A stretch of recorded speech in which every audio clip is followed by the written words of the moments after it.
ध्यान को रखा गया, इसलिए शुरू से ही दे दिया जाता कि हर क्षेत्र में उपजाऊ कोड़ना है जमीन को, तो उसको भी कोड़ता है। तो कैसे कोड़ता है इसे पता चल जाएगा इसका कि शब्द शरीर के भीतर में कैसे पुराई किया। प्राणमय को भी, चूंकि प्राण का मंत्र है तो प्राण को भी वो पुराई करता है। इसका काम है कि पांचों जो ग्राउंड था खेत, पांचों कोषों को, तो पांचों कोषों को ये निराई गुड़ाई करता है। पहले उसको क्या करता है कि वो जमीन बना देगा, उपजाऊ करता है। इसलिए ये बराबर चलते रहता है अहरनिश। आप जब न भी करें बोल बोल कर गायत्री मंत्र, तो उपनिषद कहता है कि एक अजपा गायत्री है, उसको जीवात्मा जपता है। आप न जपेंगे तो भी जपेगा, आप सो जाएंगे तो भी वो जपते रहता है। हंसे हंसे त्यू मंत्रम जीव जपति सर्वदा, वो अजपा नाम गायत्री योगिना मोक्ष राम सदा, उसको अजपा गायत्री कहते हैं, योगियों को मोक्ष देने वाली। हंस हंस सोहम सोहम का वो जप करता है। सोया हुआ है तो सांस तो आ रही जा रही है, तो सांस जब जाती है भीतर शरीर में तो सो की आवाज़ आती है, छोड़ने पर हंस की आवाज़ आती है। सोहम सोहम, हंस हंस उसी कहते हैं, हंसो हंसो। और यही तो योगियों को मोक्ष देने वाला है। या तो उस पर ध्यान केंद्रित करते हैं तो उसको विपश्यना कह देते हैं, साक्षी भाव कह देते हैं, आत्मानुभूति कहते हैं, सोहम साधना का ढेर सारे उसके नाम। साक्षी चैतन्य विकसित करना अपने आप को, केवल नाम भर का अंतर है, लेकिन अपने आप को साक्षी चैतन्य के रूप में देखना है। टच नहीं किया जाता उसको, और देख करके उसके नेचर को पढ़ा जाता है, स्वभाव को। तो उससे आदमी उसकी केमिस्ट्री जान जाता है और उसका फिर नियंत्रण की तकनीक जान जाता है। तो ऑब्जर्व करता है आराम से, ऑब्जर्वेंट बन के रहने से बहुत कुछ आदमी सीखता है।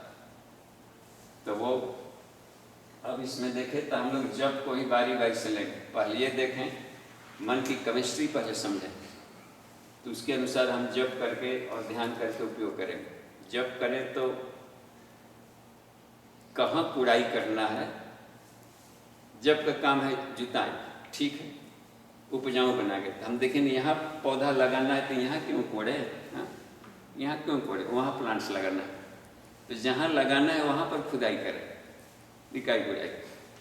तो इसलिए इसकी जरूरत पड़ती है कि हमें केमिस्ट्री मालूम हो जाए कि क्या उसका स्वभाव है, कहाँ कहाँ पर पथरीला है, मन नहीं कंट्रोल में, तो वहाँ पर हमको थोड़ा सा जमीन उपजाऊ बना दें।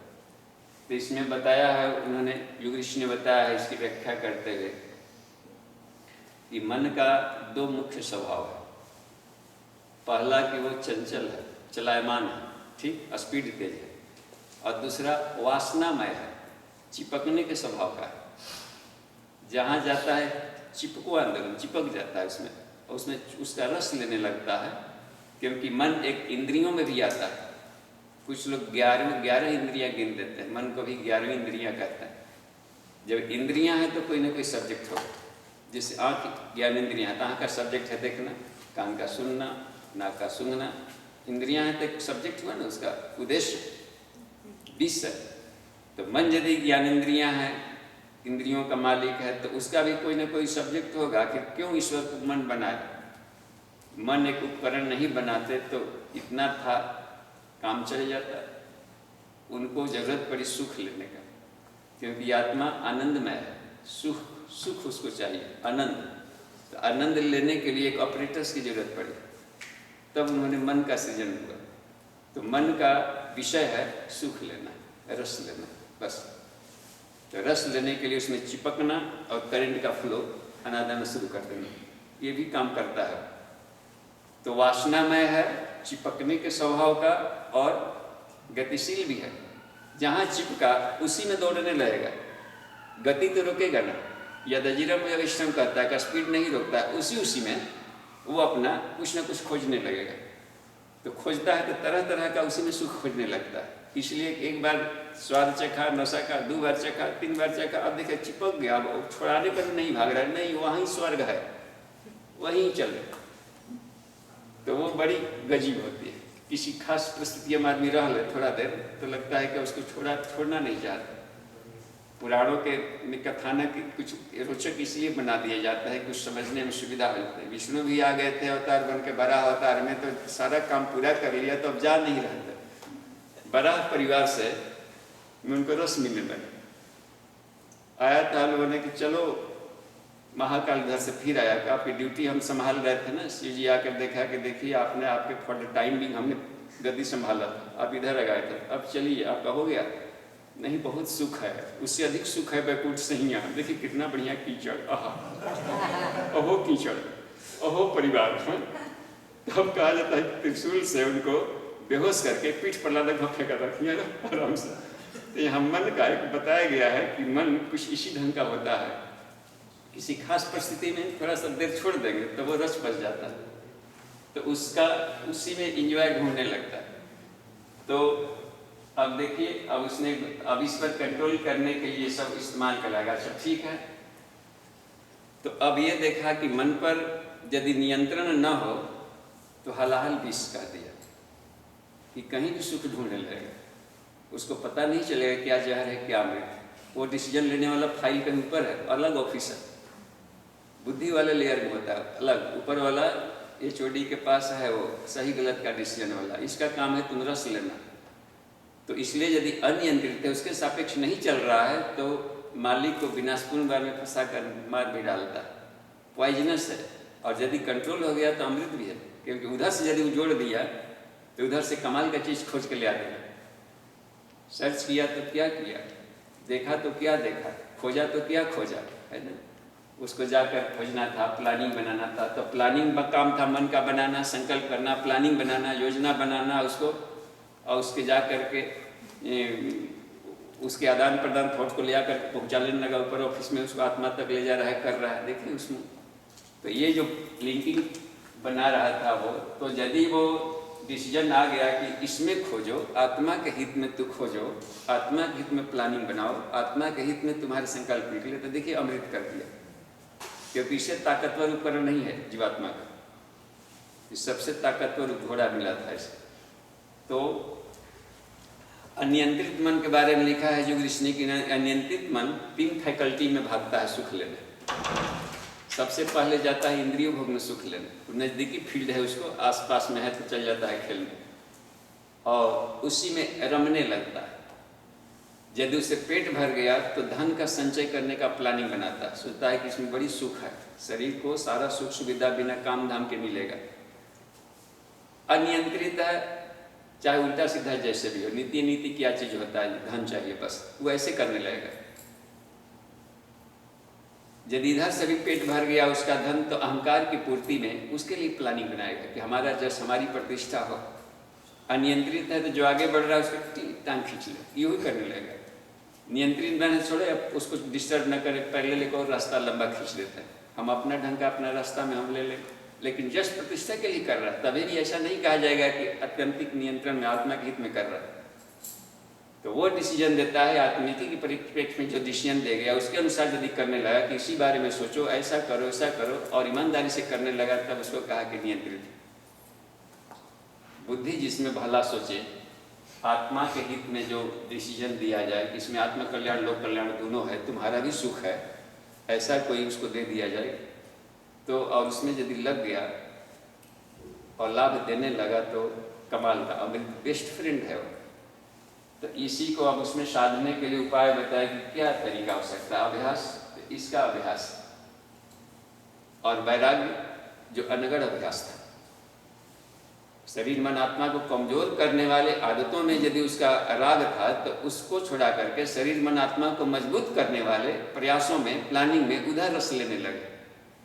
तो इसलिए कहा कि यहाँ से चैनल बदल करके वहाँ देना, केवल डायरेक्शन को उन्होंने ये बताया। अच्छा, अब देखते हैं इसमें इसकी भूमिका। अब देखें जप का एक कैसे मदद करता है, मन को कंट्रोल करने में जप की कहाँ तक पहुँचे है, पकड़ है। तो इसमें और भी मंत्रों को इसी तरीके से हम जान सकते हैं। गायत्री मंत्र, चूँकि मंत्रों में गायत्री हूँ ऐसा बोल दिया कृष्ण ने, तो इसलिए इस मंत्र का एग्जाम्पल देने में उन्होंने कहा कि इसका कोई साइड इफेक्ट नहीं होता। ये भी एक खूबी है।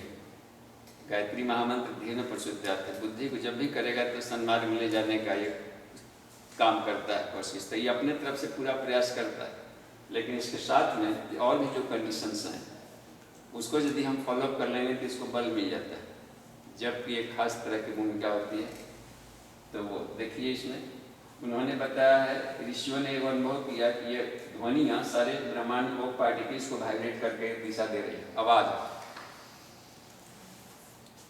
ओम जैसे उच्चारण करते हैं तो सहस्रार चक्र वाइब्रेट करता है, कंपन, आवाज से कंपन पैदा होगा और वह कंपन वो आपको लाभ देगा। ठीक है, ये देखिए ओम भू, ये है यहाँ पर भू, फ्रंटल लोब भूव, पेराइटल लोब स्व, इधर आता है तत्, ललाट वाले हिस्से पर तत्, अज्ञा चक्र। ये यदि आंखें बना लें तो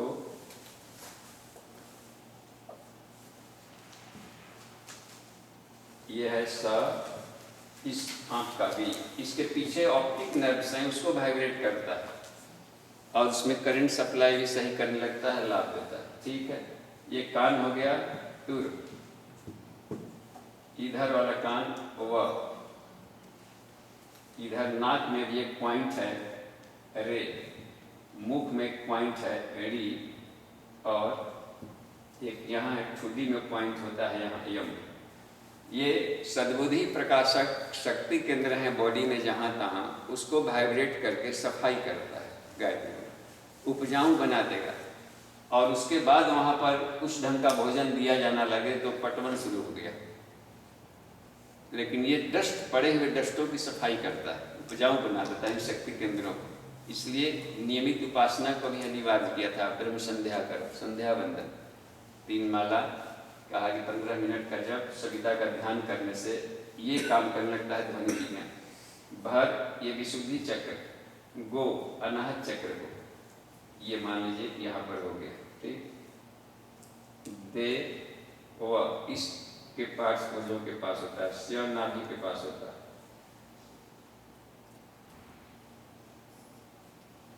भी इस एरिया में, म इस वाले हिस्से में, और ही या भवान कुंडली वाले हिस्से में काम करता है। देखिए ये क्रेनियल रीजन में पूरा आ गया, तब चतुर्वर्ण, धड़ में पूरा आ गया, भर्गो देवस्य भी शक्ति केंद्रों को भी लाभ दिया, और भुजाओं में ध्यान प्रशुद्धाता आ जाता है, क्योंकि भुजाओं से हम सेवा का काम करते हैं। एक यहाँ पर देखिए ज्वाइंट, मर्म बिंदु होते हैं शरीर, जोड़ों पर, कलाई भी एक जोड़ मिलता है, और हथेलियाँ ये भी जोड़ मिल रहा है, ये दोनों उंगलियाँ, यहाँ पर भी यो यो ये होता है न, यहाँ पर प्र, चो, द, या, देखिए इसी की सेम सिमेट्रिसिटी इन पैरों के पास, जोड़ों पर होती है। तो पूरे बॉडी में सद्बुद्धि प्रकाशक शक्ति केंद्र हैं, और कहाँ पर का केंद्र क्या लाभ देता है, यह गायत्री महाविज्ञान के प्रथम भाग में फोटो के साथ बताया गया। तो सिर्फ ये यहाँ पर था ऋषि का कहना कि ध्वनि एक ऊर्जा है, जिसका बम्बार्डिंग करके, प्रयोग करके, उस ऊर्जा से हम ये लाभ ले सकते हैं कि सद्बुद्धि प्रकाशक शक्ति केंद्रों को रिफाइंड कर सकते हैं।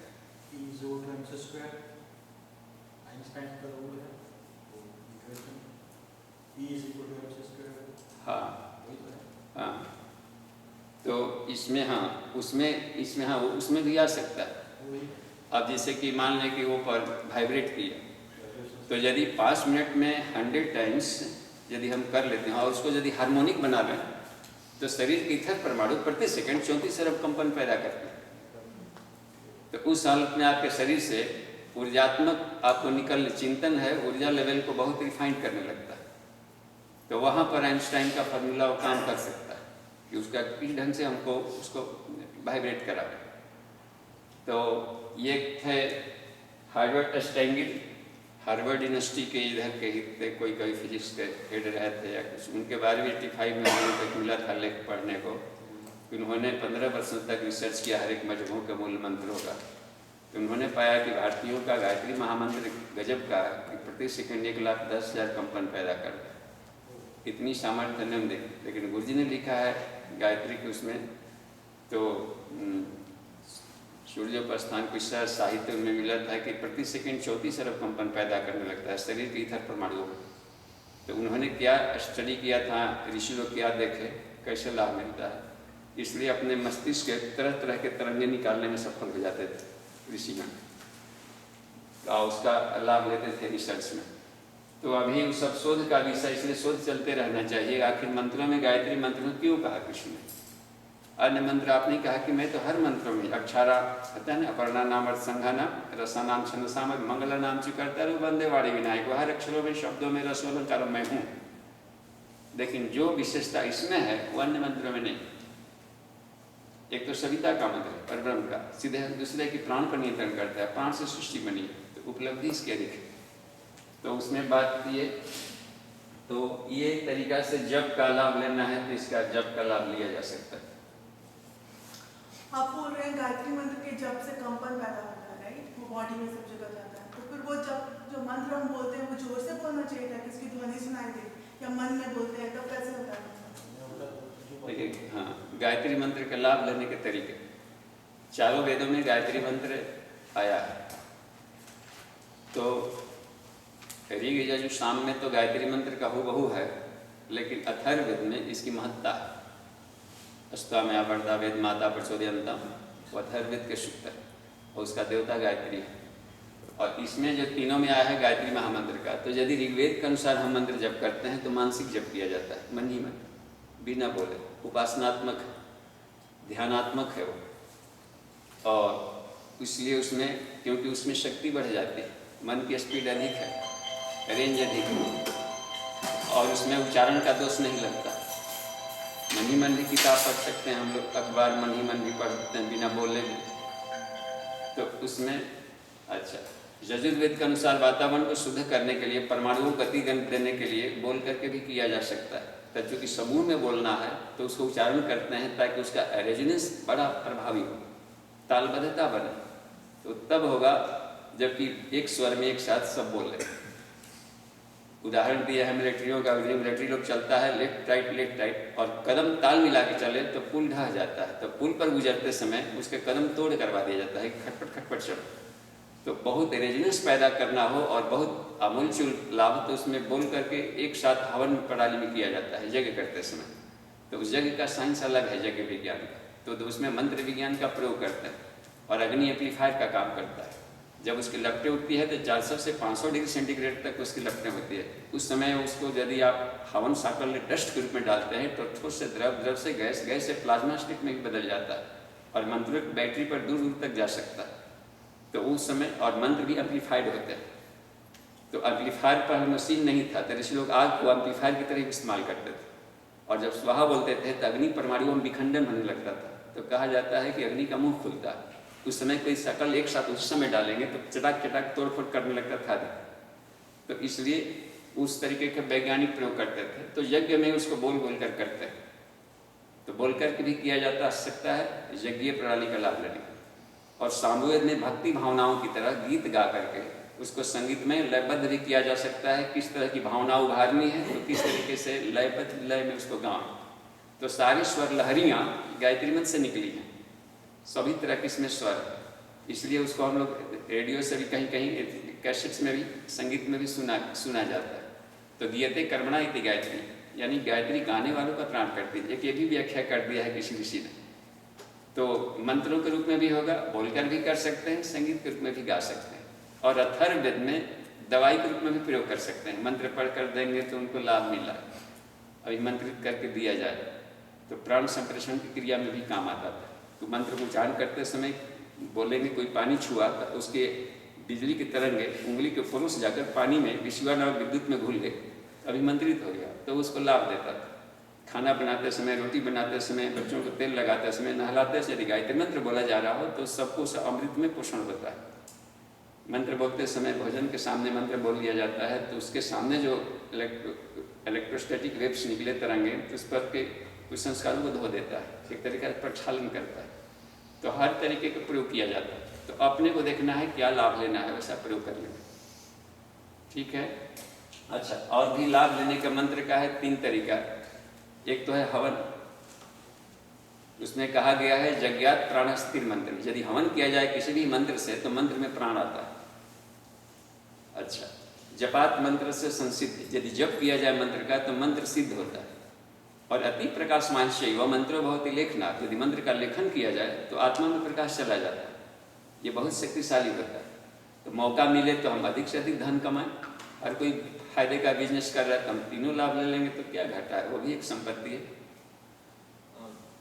ये गुरु जी ने बोला था कि जब वो बोलते हैं उनके साथ अगर हम गायत्री मंत्र बोले तो उनका भी बहुत लाभ हो रहा है। तो अगर गुरुदेव के साथ बोलना है तो कब बोलना चाहिए, मतलब एकांत में, या फिर जैसे हम लोग जॉब पे जा रहे हैं तो गुरुदेव गाड़ी में गुरुदेव बोलते हैं उनके साथ बोले, तो ड्राइविंग भी कर रहे हैं तो गुरुदेव का मंत्र बोले, या फिर उसको अकेले में बैठ कर सुनकर, तो किस तरह से उसका अधिक से अधिक लाभ लिया जा सकता है गायत्री मंत्र का जब गुरुदेव बोलते हैं? गुरु जी का बोलने का स्टाइल बहुत धीमा विलंबित गति से उसमें बोलने हैं। जो कैसेट में बोले हैं उनका एक रफ्तार में बोल दिए हैं, वो ध्यानात्मक के लिए बोले थे।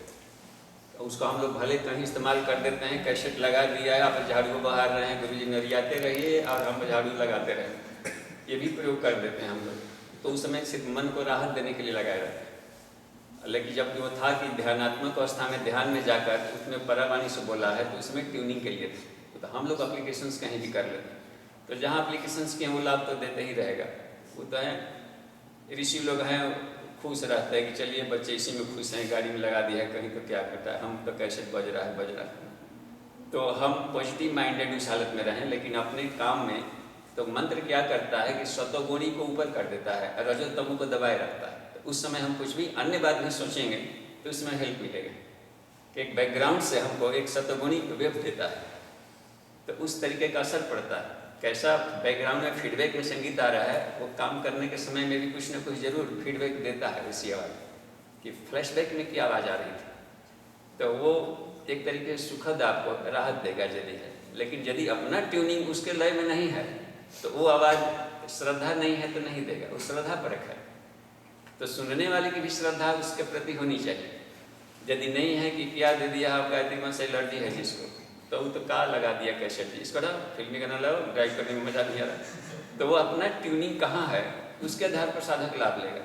तो हर ध्वनियाँ साधक के मनोभूमि के अनुसार यदि हो, गीता भी कह दिया कृष्ण ने कि इसको सब जगह मत बड़बड़ाना, जिसके हमारे प्रति श्रद्धा है वहाँ कहोगे तो लाभ अधिक लेगा। तो अपने ऊपर है, यदि उसमें ड्राइविंग लगा दिया है तो क्या हमेशा शुद्ध भाव से, लेकिन ड्राइविंग की बात सोचना है, सामने वाले को भूल नहीं जाना है मगन में होकर के, अवेयरनेस बढ़ा दिया तो वो भी वो फायदा करता है इसे करने में, तो वो एक्सीडेंट दुर्घटना से भी बचाएगा। लेकिन हमारा काम है कि हम अपने लक्ष्य के प्रति अवेयरनेस बनाए रखें और मन ही मन चलते फिरते भी जप सकते हैं।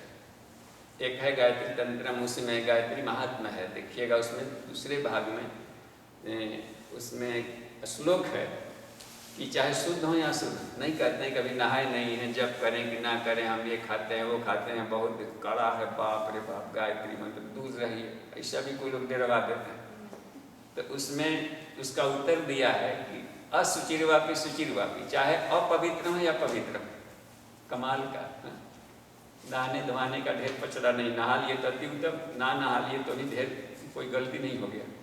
तो उसने कहा कि असुचिरवापी सुचिरवापी, अपवित्र हो या पवित्र हो, गक्षण चल फिर रहे हो या तिष्ठन बैठे हुए हो, यदा तदा, या ड्राइविंग कर रहे हैं या खेती बाड़ी कर रहे हैं, कुछ भी कर रहे हैं, गायत्री प्रजपे धीमान, बुद्धिमान व्यक्ति निरंतर गायत्री का जप करे। जपात पापा निवर्ति, जब से महान पापों से छुटकारा पाता, क्योंकि सद्बुद्धि मांगी जा रही है ना उसमें। तो सद्बुद्धि कब नहीं चाहिए, नहीं नहाएंगे तब सद्बुद्धि चाहिए, अभी नहीं नहाए अभी सद्बुद्धि मत दो, तब दुर्बुद्धि लेकर घूमते रहिए तब। इसमें कौन सा दिक्कत है, सद्बुद्धि का मंत्र है, हर हाल में पॉजिटिव लाभ देगा, तो भी बढ़िया है, तो इसलिए मना नहीं किया गया। अच्छा, नहाने से मन का क्या तल्क, शरीर थोड़ा सा फरहर हो गया, फरहर कहते हैं थोड़ा स्फूर्त, तो उतने भर हो गया, लेकिन शुद्धि का सवाल इसमें नहीं है। थोड़ी सी बाहर का लगता है, पसीना उसने धुल गया, इतने भर का है राहत, लेकिन शरीर के आंतों में तभी भी मल है ना, उसमें तो 6-7 दिन लग जाता है। हम एक बार जलाहार पढ़ते तो लगा कि चलिए 1-2 दिन में काम चलेगा, लेकिन 7वां-8वां दिन भी देखे कभी तक सफाई हो रहा, रुक कर कभी तो बिल्कुल साफ होने में लग जाता है 1 सप्ताह। अच्छा, प्रति सेकंड लाखों कोशिका मर रही है तो बराबर श्मशान घाट मचा, लाखों नई जन्म ले रही है तो प्रजनन का भी छुटकारा लग रहा है, तो हम शुद्ध कब हुए? अब तो बात रह गई कि हमने मान लिया कि शुद्ध तो शुद्ध, मान लिया कि अशुद्ध तो अशुद्ध। और जपना है मन से, तो मन में साबुन थोड़े लगाएगा आदमी। अब मन में साबुन लगाना है तब खोपड़ी को फोड़िए, फिर साबुन से धोइए, फिर डॉक्टर भी जाइए, खोपड़ी सो दीजिए सब पड़ेगा। तो इसलिए बिल्कुल व्यवहारिक कहा कि मन को हमेशा रिफाइंड है, चलते फिरते भी जप कर सकते, लेकिन बैठ कर करने से थोड़ा ही लगता है ध्यान में बिखराव कम है, उसका लाभ अलग है। चाहते समय तो फिर भी लाभ क्यों छोड़े? 1 रुपया लाभ ना मिला तो 10 सेंट मिला, हम छोड़े क्यों लाभ? इसलिए कहा कि चलते फिरते हर ढंग का लाभ ले काम करते। हे अर्जुन, तो युद्ध भी कर, हमें स्मरण भी कर, करने बाद और मंत्र में गायत्री में, यानी युद्ध करते समय भी किया जा सकता। सोए हुए हों, आलसी बाबा मान लेते हैं तो विष्णु मुद्रा है, सोए से जप करता था जिंदगी भर, नहीं विष्णु भगवान क्या दिक्कत? बैठ कर रहे हैं तो ब्रह्मा जी की मुद्रा है, तांडव नृत्य कर रहे हैं, युद्ध कर रहे हैं तो शिव जी की मुद्रा है, हर हाल में कर रहे हैं, घाटा नहीं है, सब फायदे में थे। तो इसलिए हम अपने रूटीन सिस्टम को हर हालत में रख सकते हैं। और आज तो इतना आसान है वैज्ञानिक युग में, आलसियों के लिए भी भगवान सरल है, शरीर को निरोग रखना, क्योंकि ये लाइन मिल ही गया। अच्छा, सुबह मूसा पान करना पड़ता है, जगना पड़ता है, तो कौन कह रहा था कि जग उषा पान भी रजाई में पड़े रहे? आलस। उषा पान करने से सवाल था, 1 बाल्टी पानी साइड में रखे रहेगा सोते से, और होता है ना पानी चढ़ाने वाला का पाइप लंबा, एक मुंह में रख लीजिए, कुछ में डालिए, एक चूस भी लिया, अपना पढ़ गया। किताब पढ़ने के लिए बाहर के जाना, अपना मोबाइल खोले, उसमें पढ़ भी रहे हैं, रजाई में पढ़ है और पानी भी चूस के ले रहा है। आलसी भी भगवान पा सकता है, नहीं लग रहा है, तो इसका लाभ लेना चाहिए, लेकिन अपने को हेल्दी हम बना सकते हैं हर हालत में। तो इतना लिबरल हो गया है ईश्वर, तो सहज है, और अपने आप को कैसे निरोग रखना है बस। तो पॉजिटिव माइंडेड हमको रखना है, और किसी भी अवस्था में गायत्री जप कर सकते हैं। तो जो दिमाग चल रहा है बैकग्राउंड में गायत्री जप, और पढ़ रहे हैं अपना सिलेबस, तो इस सिलेबस के गूढ़ अर्थों को पकड़ने लगेंगे आप। वो कल कैसे चलता रहे, एक मन जपता रहे और एक मन खोजता रहे। मन के भी अनंत लेयर्स होते हैं, अभी हम लोग का पकड़ नहीं है ना, इसलिए सिर्फ एक ही मन मान लेते हैं। एक मन देखता है कि दूसरा मन क्या कर रहा है, एक को अशुद्ध मन कहते हैं, एक को शुद्ध मन कह दिया। अशुद्ध मन संसार से चिपका रहता है, शुद्ध मन आत्मिकी से जुड़ाता है, बहस करना होता है, दोनों अपना अपना बहस भी करता है भीतर, एडवोकेट की तरह। तो ये बारीकी से ध्यान देने पर सबके पढ़ते दिखने लगते हैं, अच्छा दिखते हैं, इसको मिटा देते हैं। जब गया ठीक है, किताब में स्टॉप ले लेंगे। जब संबंधी कोई जिज्ञासा हो तो पूछ लिया जाएगा। हम सबको मिलजुल करके सोल्यूशन लेना है। अनुष्ठान के समय जो हमारा संकल्प रहता है कि इतनी माला करनी है, उस समय जब में वो मन में रहता है कि हमें फिनिश करना है पूरा एक जो दिन की जो है, तो उस समय स्वाभाविक है मन से ही मंत्र से स्पीड ज़्यादा आती है। तो कैसे उसको मतलब ठीक तरह जा रहा है, या मतलब कभी कभी बहुत फटाफट भी करना पड़ता है समय का, तो वहाँ कैसे मन की अवस्था रखी जाए? एकदम व्यवहारिक चीजें हैं। तो हमें शुरू में जब दीक्षा लिए तो उस समय अब गए तो शांति में देखे कि अरे एक तो सब यहाँ पर क्या छोटा लड़का क्या बड़ा लड़का, सब आंख बंद करके माला लिख बैठा है। तो हम तो यही डराते थे कि दीक्षा में वो माला मिल गया, ये बोला आज तक माला टांगे नहीं थे, एक और मिल गया। ईश्वर क्या करना है, कैसे जपा जाता है भी पूछे। तो लोगों ने बताया कि एक बार मन जपे वो सटकाई है इसे, तो काहे का सटकाए गिनती है, काउंटिंग, ओ गिनने के लिए 108 बार जपना है। और जब पूरा हो जाएगा फानिएगा मत, यो कहा कि उसको पार मत कर डालिएगा, बैकअप होइएगा। स्टाइल बताया गया कैसे बैकअप होते हैं।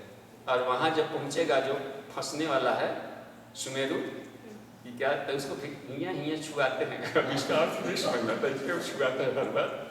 तो अब तो जैसे बता दिया गया, अपना पाना अपने करने लगे आग बंद कर।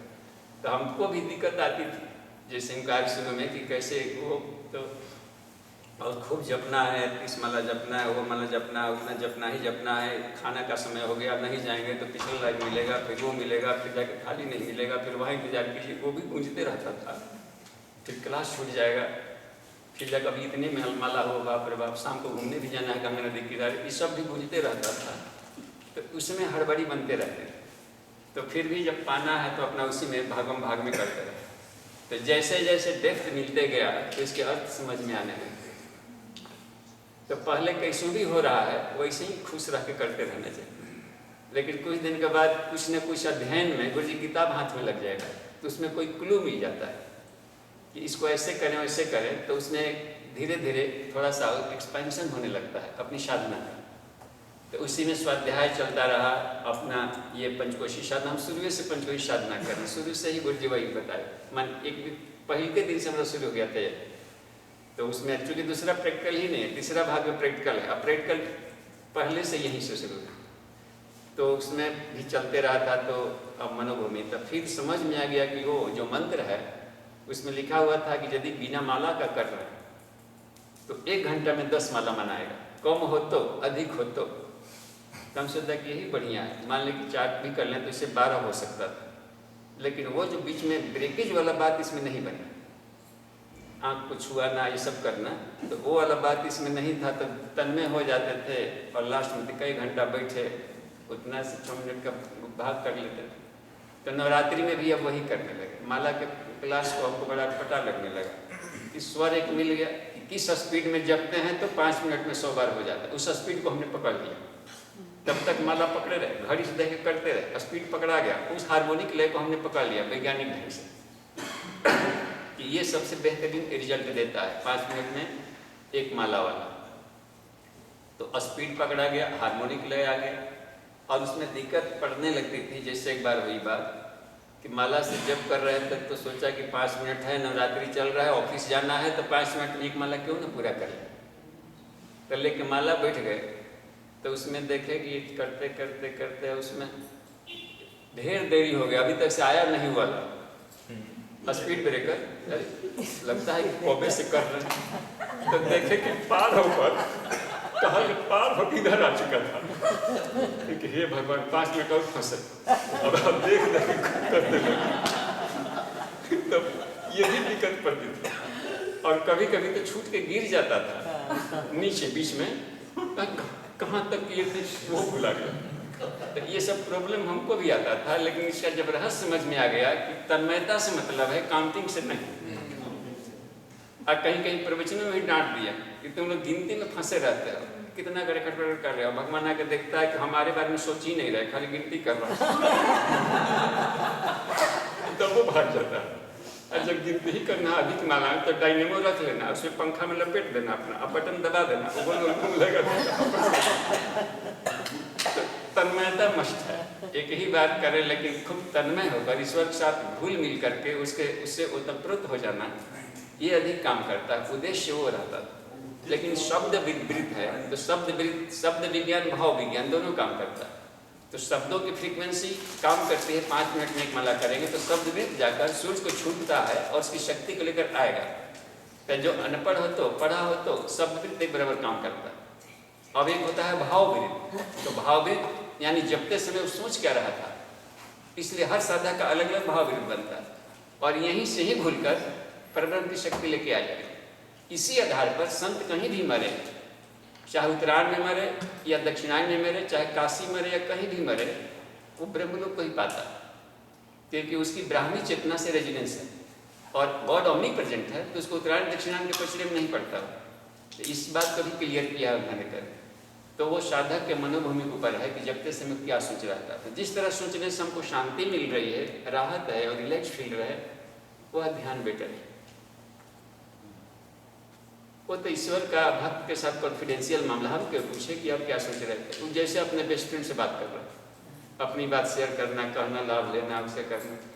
तो फिर भी एक सिंपल सा टेक्निक बता दिया है कि मैक्सिमम हम ईश्वर के साथ कि संयुक्ता बोले, बेस्ट फ्रेंड बने, सयुक्ता उनके गुणों को अपने में इनहेरिटेड करें और ऐसा बनने का भाव करके प्रैक्टिकल करें।